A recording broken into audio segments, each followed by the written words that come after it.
Hi folks, Canadian Prepper here. So today I want to talk about why it's more important now more than ever before in the history of this channel to have your pantry stacked sky high to the rafters for fall 2021. It is time to load the boats. Let's talk about it.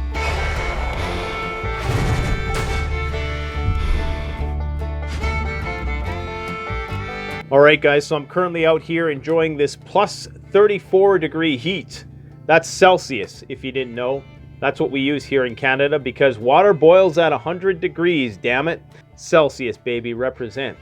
But I want to talk today about this drought that we're facing here. The prairie provinces in Canada, which is basically the breadbasket of Canada, is in one of the worst droughts it's ever been in. Many states, Arizona, North Dakota, California, one of the biggest droughts ever. We're looking at record wildfire seasons. We're looking at potential water shortages this year. You have the government in the United States possibly declaring an emergency for the first time ever, I believe, because the Colorado River is at its lowest extent ever. And they're potentially going to be declaring a water shortage emergency.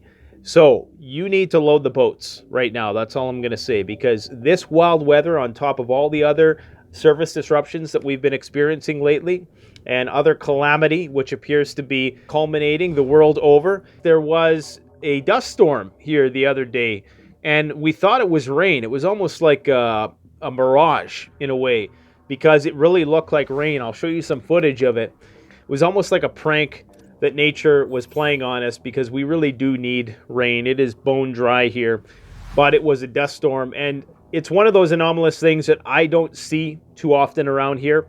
In certain parts of Saskatchewan where it's drier, I'm sure it's more common, but up here in central to northern Saskatchewan, that sort of thing is very rare. But in the last 5 years, between the forest fires that we've been experiencing and now these dust storms and the increasingly warmer temperatures that we're experiencing anyways, it's not at all surprising anymore. But because of these droughts that are being experienced not only in North America, including Mexico is in one of the worst droughts. They recently had a bit of a deluge, but the problem with getting a deluge after a prolonged period of drought, the soil cannot readily absorb all that moisture as fast. You got other countries around the world that are struggling with the same thing.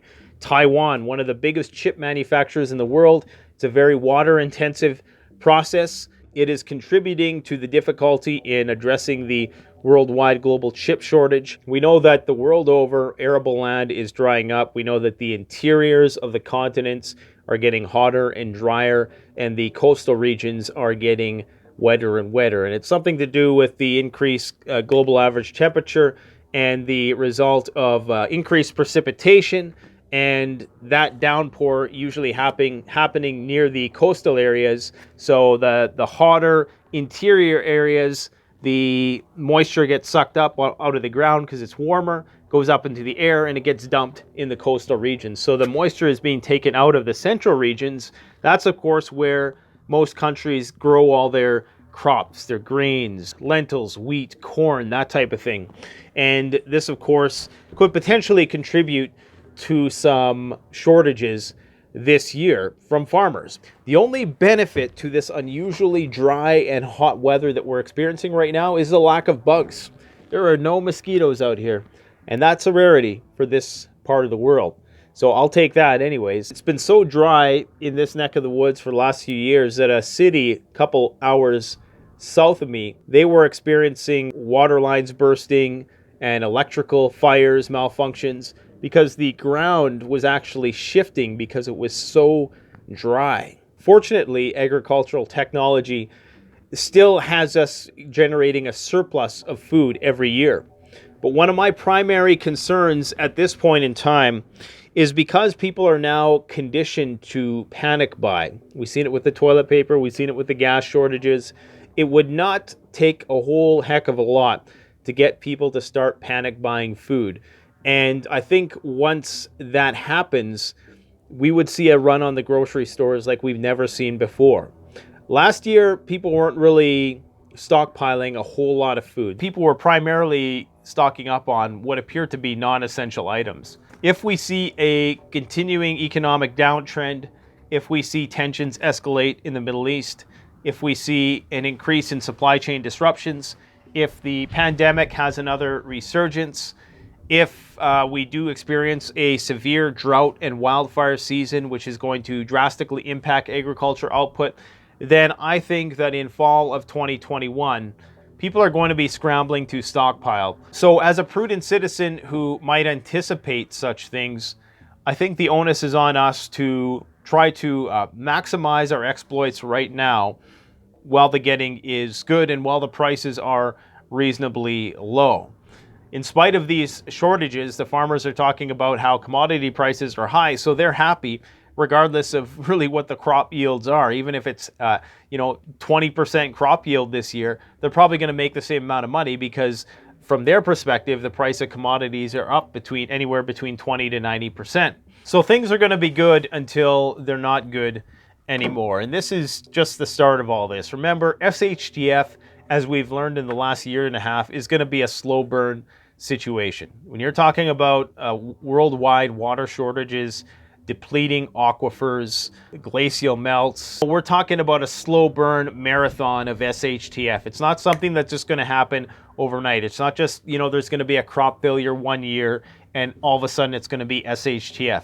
It's going to be something which compounds over time. I use 50-gallon drums and I have 2 waterful barrels that are always full of water from spring basically until fall. Wintertime, it's less of a concern because usually there's snow everywhere. However, last year there wasn't a lot of snowfall, which is contributing to the intense drought that we are seeing right now. So I would strongly encourage you to make sure that you have a way to store water. If you live in an apartment, then do the best you can to store as much water as you can. If you can, get yourself what's called a water bob. So if there ever was a power outage and you weren't sure how long that power was going to be out, you could fill your bathtub with water in something which was going to help contain it to prevent the spread of pathogens in there, which might make you sick, although you'd still definitely want to filter it.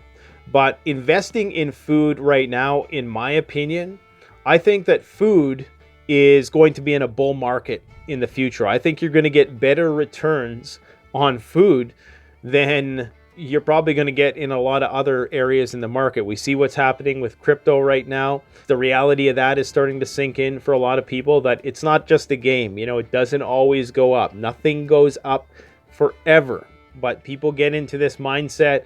They start listening to the idealists and they think that that the sky is the limit and it can just keep going up forever. No, that's not how it works. Okay, the things that are going to appreciate are the essential commodities. In hard times, essential commodities appreciate. Even look at used cars are appreciating. Okay, this is the first time in history, well, probably not the first time, but the first time in a long time that a lot of these commodities that we own are actually increasing in value, and food is no different. A food storage is the way to go. Getting a garden in is important, but as a longtime commenter said on the channel, Jamie Hitt, he reminded me of the point that, the return on your investment in planting a garden while the grid is up versus stockpiling as much food as you can, using the energy, using the grid for its yields right now, to go down to the store, drop $40 and get yourself 1 month worth of calories. You'll never be able to achieve that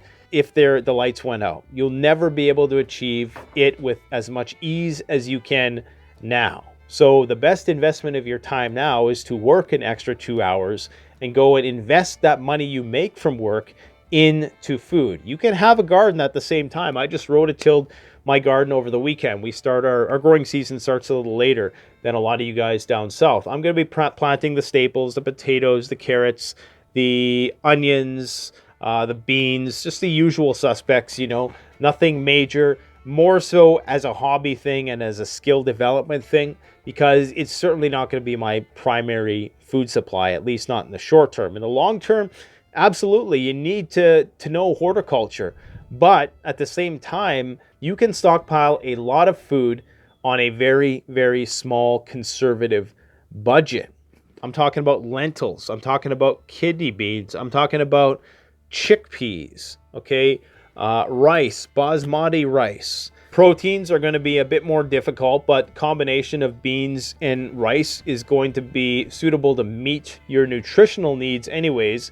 As for meeting your psychological needs, if you are a meat eater like me, I use my freeze dryer. That thing basically takes normal meat and it increases its value by 3 to 4 times simply by virtue of extending the shelf life up to 25 to 30 years, okay? Because we know how much the price of meat is going to start to appreciate. It's not only crops that are going to be impacted by this, it's also going to be livestock, which is going to be impacted by this. It's going to cost farmers more to make a cow, basically, okay? The cows eat the grass. If there's not enough water to put on the grass and there's not enough grass to put into the cows, well, you can do the math, okay? Or corn or whatever they use nowadays, mostly corn, I think. 70% of our water is used in agriculture, okay? It's used to feed us.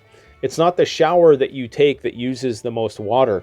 It's all of the industrial processes that are used to manufacture all of the items that you use from day to day.